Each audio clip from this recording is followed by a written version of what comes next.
Hello students, welcome to my channel perfect Indian teacher.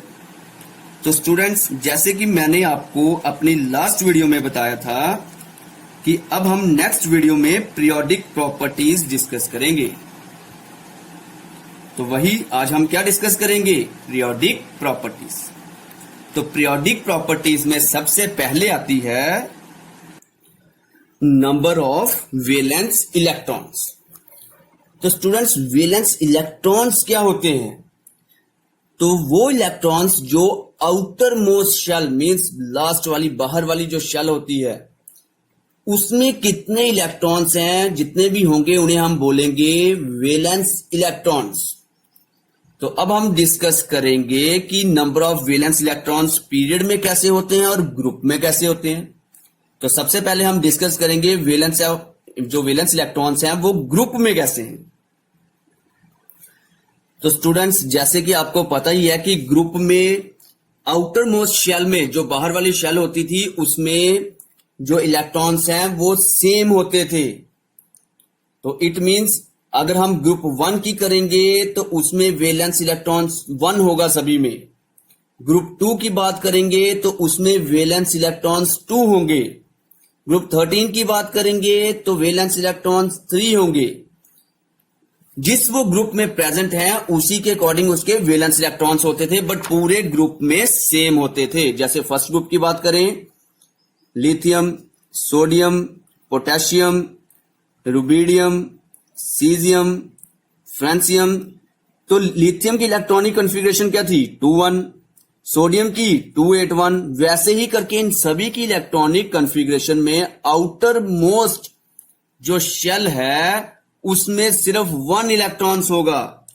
तो means पूरे group में valence electrons कितने रहे? 1। तो वेरिएशन इन ग्रुप में हम लिखेंगे number of valence electrons. Number of valence electrons remains same. वैसे अगर हम सेकंड ग्रुप की बात करेंगे तो सभी के वैलेंस इलेक्ट्रॉन्स 2 होंगे। वैसे ही अब हम पढ़ेंगे वेरिएशन इन पीरियड्स। तो स्टूडेंट्स, पीरियड्स में वैलेंस इलेक्ट्रॉन्स कैसे डिवाइड हुए होते हैं?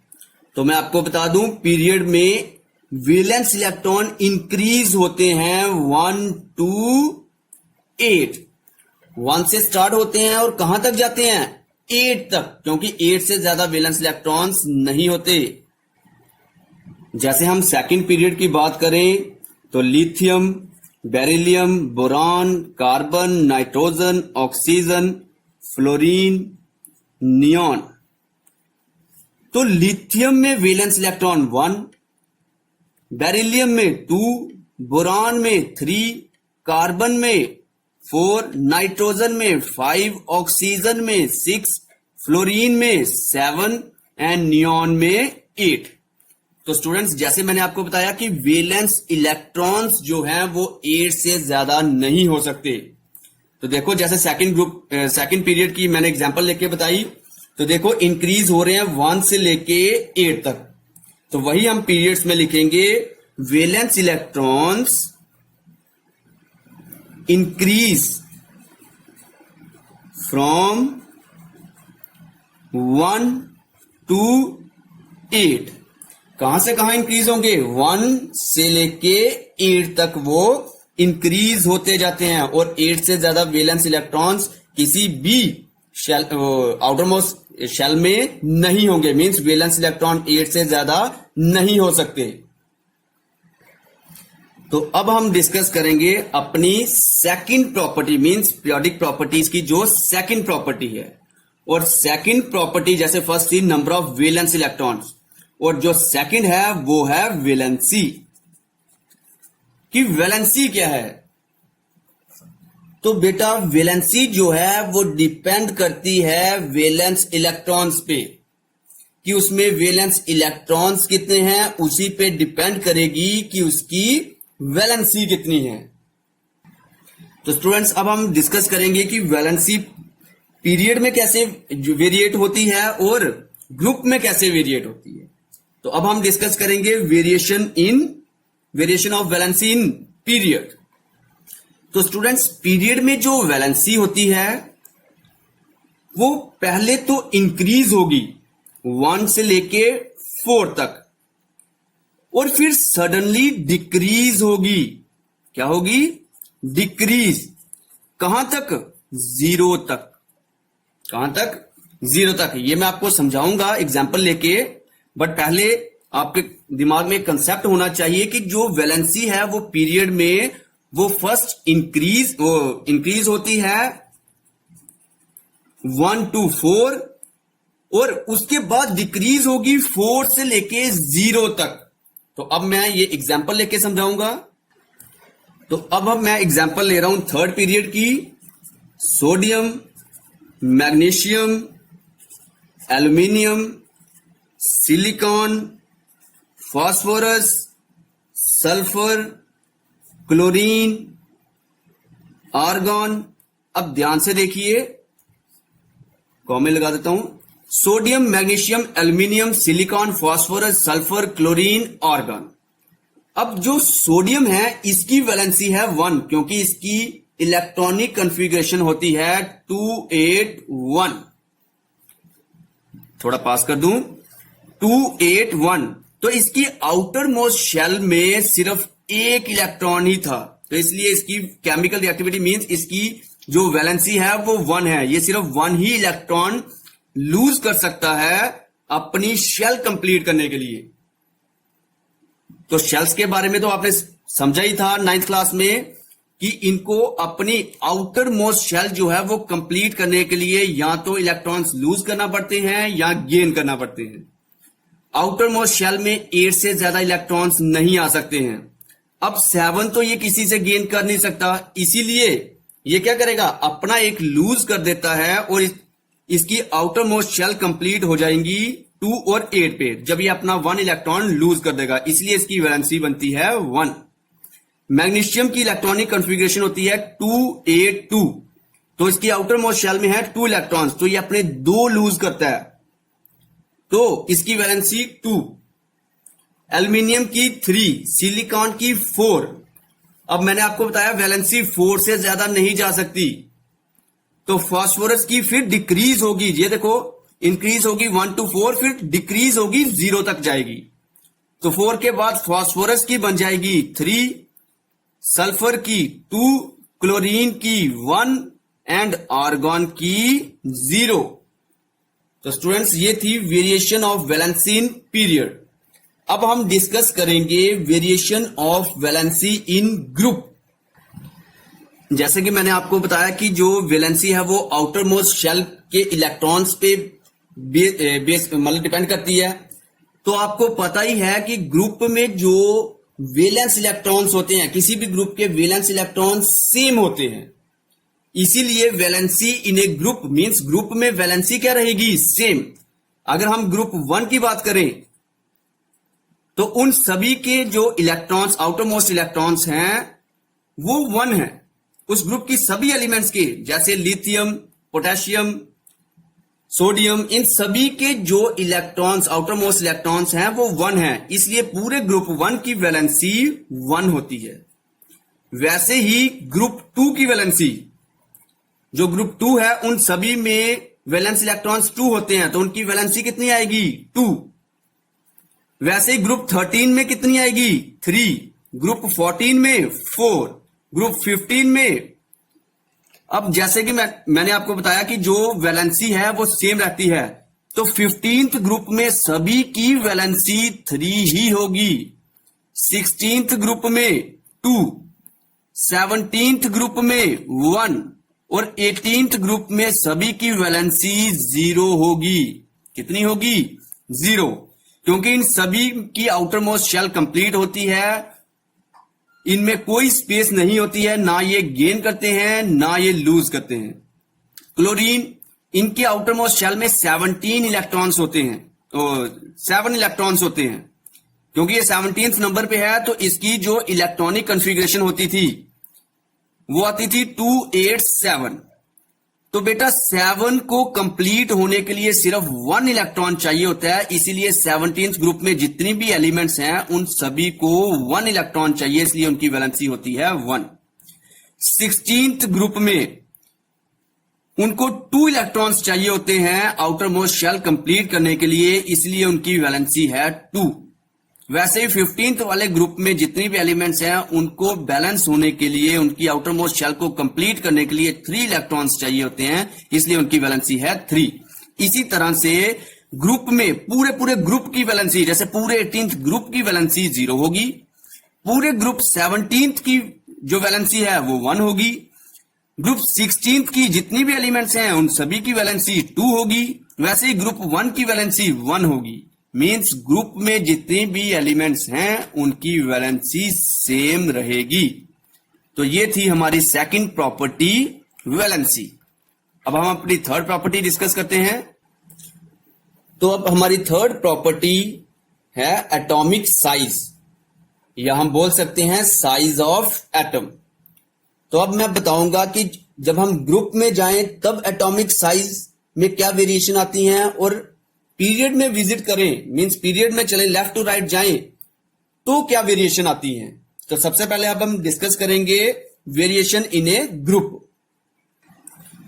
तो स्टूडेंट्स, ग्रुप में एटॉमिक साइज इंक्रीज होता है। जैसे हम हाइड्रोजन की बात करें तो ये आ गया उसका न्यूक्लियस, और उसकी एक ही शेल होती है और उसमें सिर्फ एक इलेक्ट्रॉन होता है। उसके बाद लिथियम की बात करें तो लिथियम के न्यूक्लियस में, ध्यान से देखिए, ये आ गया उसका न्यूक्लियस, उसकी पहली शेल में 2 इलेक्ट्रॉन्स हैं और सेकंड वाली शेल में सिर्फ 1 इलेक्ट्रॉन। तो स्टूडेंट्स ध्यान से देखिए, जैसे जैसे हम नीचे ग्रुप में जाते जाएंगे, जैसे हाइड्रोजन पे थे एक ही शेल, लिथियम पे आए तो 2 शेल, वैसे ही अगर हम सोडियम पे आए तो 3 शेल, पोटेशियम पे आए तो 4 शेल। जैसे जैसे शेल इंक्रीज हो रही है तो एटॉमिक साइज भी क्या हो रहा है, इंक्रीज। तो वही हम बोलते हैं as we move down in a group, जो एटॉमिक साइज है, एटॉमिक साइज इंक्रीजेस, कि जो एटॉमिक साइज है वो क्या करेगा, इंक्रीज करेगा। किसकी वजह से, due to increase in number of shells. जैसे जैसे शेल्स बढ़ेंगी एटॉमिक साइज भी बढ़ेगा। तो अब हम डिस्कस करेंगे वेरिएशन इन पीरियड। किसमें, वेरिएशन इन पीरियड। तो स्टूडेंट्स पीरियड में क्या होता है, तो स्टूडेंट्स पीरियड में एटॉमिक साइज डिक्रीज होता है।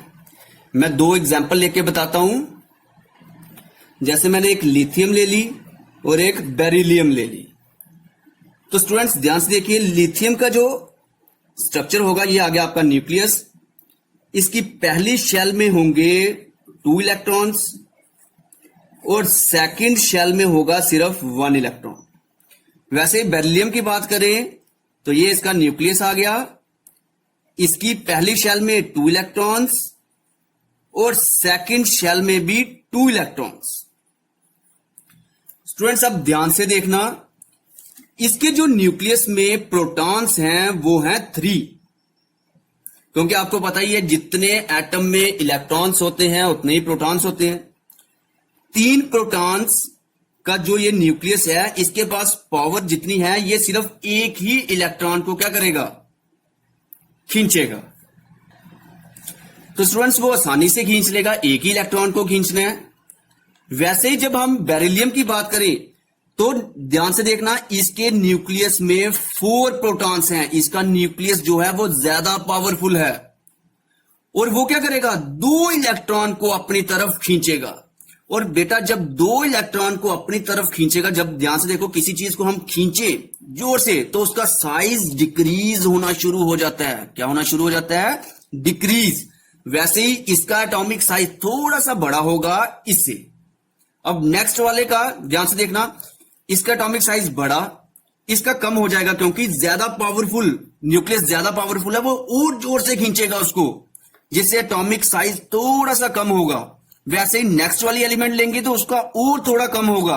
वैसे ही हमें पता चलेगा कि जैसे जैसे हम पीरियड में जाएंगे left to right, atomic size जो होता है वो क्या होता है, डिक्रीज। क्या होता है मेरा बेटा, डिक्रीज। ग्रुप में क्या होता था, इंक्रीज, शेल्स बढ़ने के कारण। बट इसमें क्या होता है, शेल्स उतनी है, इसमें भी 2 शेल है, इसमें भी 2 शेल है। इधर न्यूक्लियस ने इतना पावरफुल नहीं है, वो उसने सिर्फ एक ही इलेक्ट्रॉन को खींचना है, तो वो इतना ज्यादा उसको वो नहीं करेगा, रिड्यूस नहीं कर पाएगा। बट इधर उसको 2 इलेक्ट्रॉन को खींचने के लिए जब क्या करना पड़ेगा, पावर लगाना पड़ेगी, तो वो उसका साइज थोड़ा सा क्या कर देगा, डिक्रीज। स्टूडेंट्स, होप आप सभी को समझ आया होगा एटॉमिक साइज के बारे में कि ग्रुप में क्या होता है और पीरियड में क्या होता है।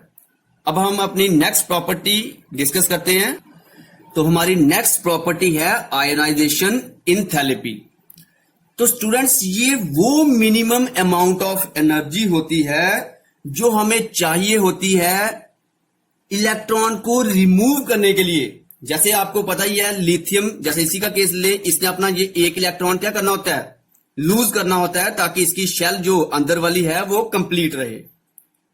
तो वही minimum amount of energy required to remove an electron, कि उस इलेक्ट्रॉन को रिमूव करने के लिए जो एनर्जी चाहिए उसे हम बोलते हैं आयनाइजेशन इंथैल्पी। तो अब हम डिस्कस करेंगे आयनाइजेशन इंथैल्पी ग्रुप्स में।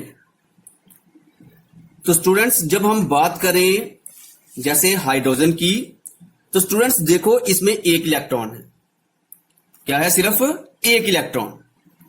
तो न्यूक्लियस उसको इतनी आसानी से जाने नहीं देगा, क्योंकि वो बाउंड हुआ होगा न्यूक्लियस से, न्यूक्लियस उसको खींच रहा है अपनी तरफ। वैसे ही अगर हम लिथियम की बात करें तो आउटर मोस्ट इलेक्ट्रॉन जो है वो थोड़ा दूर हो चुका है। वैसे ही अगर हम सोडियम की बात करें तो वो कौन सी शेल में होगा, 3rd शेल पे, वो और दूर हो गया होगा।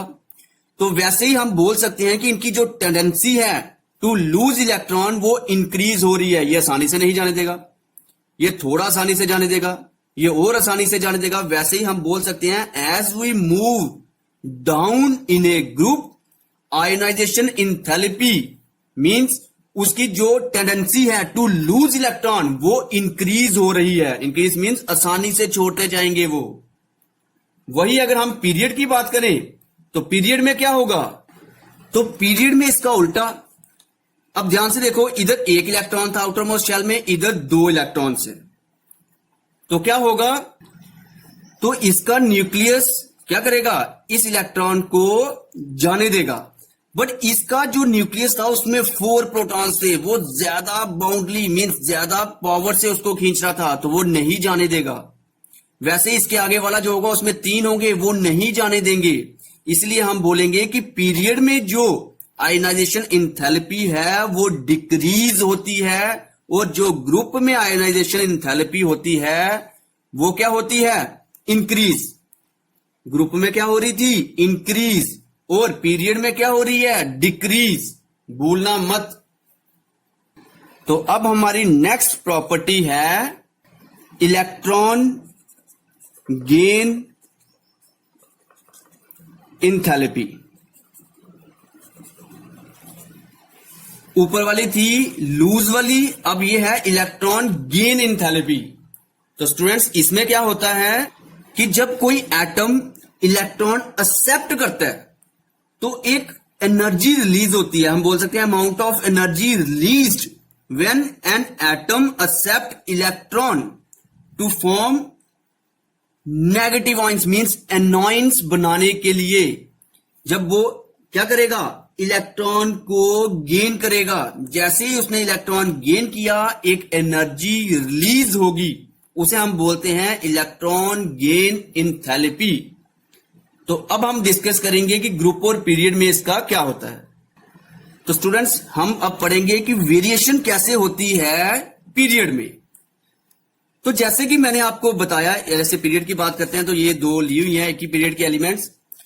होता क्या है कि इसके जो न्यूक्लियस है, इसका न्यूक्लियस, इसने इलेक्ट्रॉन को खींचा हुआ है, बट इसका न्यूक्लियस इससे ज्यादा पावरफुल है, उसके पास और कैपेसिटी है इलेक्ट्रॉन को गेन करने की। वैसे ही करके जैसे जैसे हम पीरियड में जाते जाएंगे आगे आगे, न्यूक्लियस और पावरफुल होता जाएगा। और जितना वो पावरफुल होता जाएगा वो उतनी ही पावर से इलेक्ट्रॉन क्या करेगा, गेन। इसीलिए पीरियड में जब हम ट्रेवल करते हैं, means as we move left to right, तो वो जो इलेक्ट्रॉन गेन इंथैल्पी क्या होती है, वो इंक्रीज होती है। और इसका उल्टा ग्रुप में, कि जैसे जैसे हम ग्रुप में जाते जाएंगे, शेल्स इंक्रीज हो रही थी, उसके कारण क्या होगा, उसके कारण जो इलेक्ट्रॉन गेन इंथैल्पी थी वो क्या होती जाएगी, डिक्रीज होती जाएगी, क्योंकि न्यूक्लियस का उससे इतना लिंक नहीं रहता, क्योंकि वो न्यूक्लियस से दूर होता जाता है हर शेल में। फर्स्ट शेल वाला पास होगा, सेकंड शेल वाला उससे दूर, थर्ड शेल वाला उससे दूर, फोर्थ शेल वाला उससे दूर। तो जैसे जैसे वो न्यूक्लियस से दूर जाते जा रहे हैं तो उनकी पावर, जो न्यूक्लियस की पावर उन्हें खींचने की, वो भी क्या हो रही है, कम। इसलिए हम बोलते हैं कि जो इलेक्ट्रॉन गेन इंथैल्पी ग्रुप में होती है वो क्या होती है, डिक्रीज, बट जो पीरियड में है वो इंक्रीज हो रही होती है। तो स्टूडेंट्स, अब हम डिस्कस करेंगे अपनी नेक्स्ट प्रॉपर्टी। तो अब हमारी सिक्स्थ प्रॉपर्टी है metallic and non metallic character. तो students, metallic and non metallic character जो है वो ग्रुप में कैसे वेरिएट होता है और पीरियड में कैसे वेरिएट होता है। तो अब हम सबसे पहले डिस्कस करेंगे metallic and non metallic character in group. तो अब मैं बात करता हूं लिथियम की। तो ये होता है लीस्ट मेटेलिक। क्या होता है, लीस्ट मेटेलिक। और जो फ्रेंसियम है ये है मोस्ट मेटेलिक। अब देखो, जैसे जैसे ये लीस्ट है, ये उससे थोड़ा ज्यादा, ये उससे थोड़ा ज्यादा, ये उससे थोड़ा ज्यादा, रुबिडियम सीरियम उससे ज्यादा और फ्रेंसियम सबसे ज्यादा। तो हमें क्या पता चला कि जैसे हम ग्रुप में जाते हैं, as we move down in a group, जो मेटेलिक करैक्टर है वो क्या हो रहा है, ध्यान से देखो, वो क्या हो रहा है, इंक्रीज। पहले कम था, फिर और ज्यादा, फिर और ज्यादा। वैसे ही हम बोलते हैं कि जो मेटेलिक करैक्टर है वो ग्रुप में इंक्रीज होता है। और नॉन मेटेलिक करैक्टर की बात करें तो ये देखो, फ्लोरीन। फ्लोरीन जो है वो मोस्ट इलेक्ट्रोनेगेटिव एलिमेंट है, मोस्ट इलेक्ट्रोनेगेटिव एलिमेंट। और आयोडीन लीस्ट, ये दो तो अभी आई हैं, ये लीस्ट। तो ध्यान से देखो बेटा, ये मोस्ट और ये लीस्ट, मींस जैसे जैसे हम नीचे जा रहे हैं ग्रुप में, नॉन मेटेलिक करैक्टर, ये मोस्ट, ये लीस्ट, ये लीस्ट, ये उससे लीस्ट, ये उससे लीस्ट, ये उससे लीस्ट। तो नॉन मेटेलिक करैक्टर जो हो रहा है वो डिक्रीज हो रहा है। जैसे मेटेलिक करैक्टर इंक्रीज हो रहा था, वैसे ही नॉन मेटेलिक करैक्टर डिक्रीज हो रहा है। तो पता चला ग्रुप में क्या होता है। तो हम लिखते हैं ग्रुप में metallic character in a group increases and non metallic character decreases. अब हम डिस्कस करते हैं पीरियड के बारे में। तो स्टूडेंट्स, पीरियड के लिए मैंने दोनों ग्रुप लिख दिए हैं, ग्रुप बोलो पीरियड सेकंड भी लिख दिया है और पीरियड थर्ड भी लिख दिया हुआ है। ध्यान से देखो, पीरियड सेकंड में जो लिथियम और बेरिलियम है ये मेटल्स हैं, जो बोरान है वो मेटलॉइड है, कार्बन, नाइट्रोजन, ऑक्सीजन, फ्लोरीन और नियॉन ये नॉन मेटल्स हैं। वैसे ही पीरियड थर्ड में सोडियम, मैग्नीशियम और एल्यूमिनियम मेटल्स हैं, सिलिकॉन मेटलॉइड है, फास्फोरस, सल्फर, क्लोरीन और आर्गॉन नॉन मेटल हैं। तो स्टूडेंट्स, इनमें ध्यान से देखिए, जो लिथियम है वो है मोस्ट मेटालिक और नियॉन है मोस्ट नॉन मेटालिक। तो देखो, मोस्ट मेटालिक के बाद मेटालिक करैक्टर कम हुआ होगा, तभी नॉन मेटालिक जो एंड में है वो सबसे ज्यादा हुआ। ध्यान से देखना फिर से, ये metallic character high metallic character है, इसका इससे थोड़ा कम, इसका और कम। इट मींस मेटालिक करैक्टर कम हुआ और नॉन मेटालिक करैक्टर इंक्रीज हो रहा है, और लास्ट में जो नियॉन है वो मोस्ट जो नॉन मेटालिक करैक्टर है उसका। वैसे ही अगर हम पीरियड थर्ड की बात करें तो ये देखो, ये मोस्ट मेटालिक है, ये उससे कम, मींस मेटालिक करैक्टर कम हो रहा है और नॉन मेटालिक करैक्टर इंक्रीज हो रहा है। नॉन मेटालिक एलिमेंट है, आर्गन मोस्ट नॉन मेटालिक है।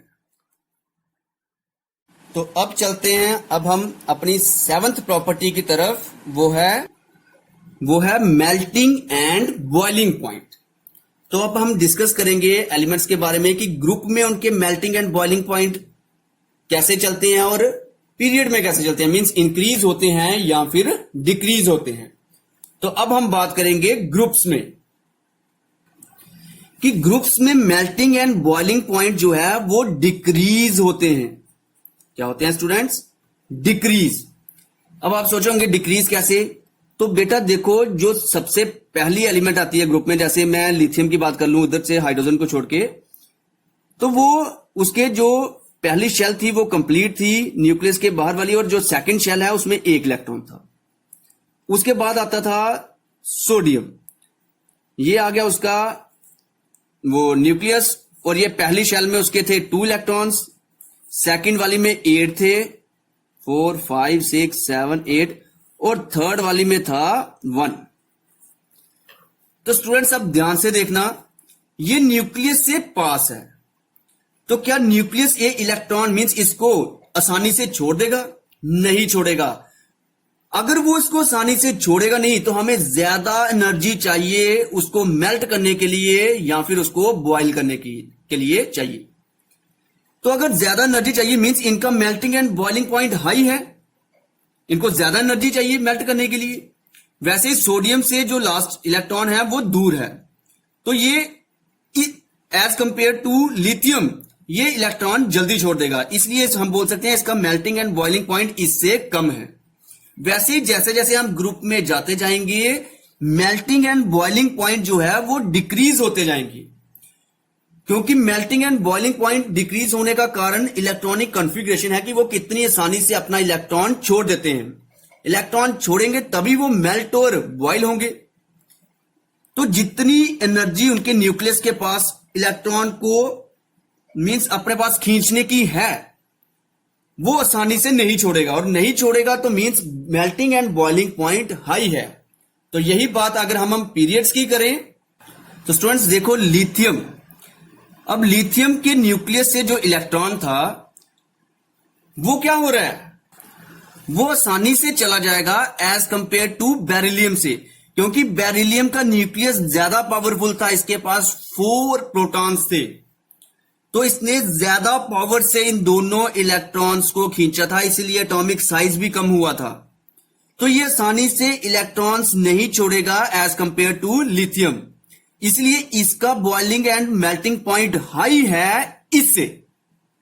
वैसे ही अगर हम पीरियड में चलते जाएंगे तो boiling point and melting point जो है वो इंक्रीज होते जाएंगे, इसका कम इसका ज्यादा, अगली वाली का उससे ज्यादा, ऐसे कर करके मेल्टिंग एंड बॉइलिंग पॉइंट जो है वो इंक्रीज होते जाएंगे। होप आप सभी को पता चल गया होगा मेल्टिंग एंड बॉइलिंग पॉइंट की बारे में। अब हम अपना लास्ट प्रॉपर्टी डिस्कस करेंगे, वो है केमिकल रिएक्टिविटी। तो स्टूडेंट्स केमिकल रिएक्टिविटी में हम डिस्कस करेंगे कि पीरियड में as we move left to right in a period, तो केमिकल रिएक्टिविटी पे क्या इफेक्ट पड़ता है। तो उसके लिए मैं एक एग्जांपल लिख रहा हूं। तो जैसे एक एग्जांपल मैंने लिख दी पीरियड की, sodium, magnesium, aluminium, silicon, phosphorus, sulphur, chlorine, argon. तो सोडियम जो है वो इस पीरियड में मोस्ट रिएक्टिव है, मैग्नीशियम उससे थोड़ा कम, एल्यूमिनियम उससे थोड़ा कम, तो इसके लिए मैं मार्क कर देता हूं यहां तक थोड़ा लीस्ट रिएक्टिव, ये और लीस्ट, ये तो है ही सेमी मेटल है, ये क्या है सेमी मेटल, ये भी लीस्ट। अब बात आती है आगे नॉन मेटल्स हैं, तो ये क्वाइट रिएक्टिव है, मींस थोड़ा ज्यादा, ये और रिएक्टिव मोर रिएक्टिव, ये और ज्यादा मोस्ट रिएक्टिव, और इसकी तो हम बात ही नहीं करते, ये तो इनर्ट गैस है। तो यहां से हमें क्या पता चला कि जो करैक्टर है मींस केमिकल रिएक्टिविटी है, देखो मोर रिएक्टिव, लेस लेस, पहले वो यहां से यहां तक ज्यादा, कम कम कम, मींस वो डिक्रीज हुई, फिर वो यहां से यहां तक क्या हुई, इंक्रीज। तो chemical reactivity in a period क्या होती है, first increases first decreases and then increases up to chlorine. फिर से एक बार समझा देता हूं, ध्यान से सुनना। सोडियम मोस्ट रिएक्टिव, मैग्नीशियम उससे कम, एल्यूमिनियम उससे कम, सिलिकॉन उससे कम। तो केमिकल रिएक्टिविटी फर्स्ट डिक्रीजेस हुई सिलिकॉन तक, और सिलिकॉन के आगे फास्फोरस आया, वो रिएक्टिव था, मींस यहां से इंक्रीज होना शुरू हो गई क्लोरीन तक। तो chemical reactivity first decreases and then increases in a period. तो अब हम बात करते हैं ग्रुप की। तो ग्रुप का मैं आपको मॉडर्न पीरियोडिक टेबल पे ही समझा देता हूं। तो ये रहा आपका टेबल। तो स्टूडेंट्स, अगर हम मेटल की बात करें तो मैंने आपको पहले भी बताया था, ये था लीस्ट रिएक्टिव और फ्रेंसियम था मोस्ट रिएक्टिव। तो हमें क्या पता चला कि रिएक्टिविटी क्या हो रही है? देखो, कम, ज्यादा, ज्यादा, ज्यादा और ज्यादा, और ये मोस्ट रिएक्टिव है, means chemical reactivity of metals increases. क्या हुई? इंक्रीज। और वही अगर हम नॉन मेटेलिक की बात करें तो ये मोस्ट रिएक्टिव थी, मोस्ट नॉन मेटेलिक, और ये आहिस्ता आहिस्ता करके कम हो रही थी। ये मोर, ये उससे कम, ये उससे थोड़ी कम, ये और कम, ऐसे करके कम हो रही थी। तो नॉन मेटेलिक करैक्टर डिक्रीजेस होता था और मेटेलिक करैक्टर इंक्रीज होता था। होप आप सभी को समझ आया होगा। Thank you.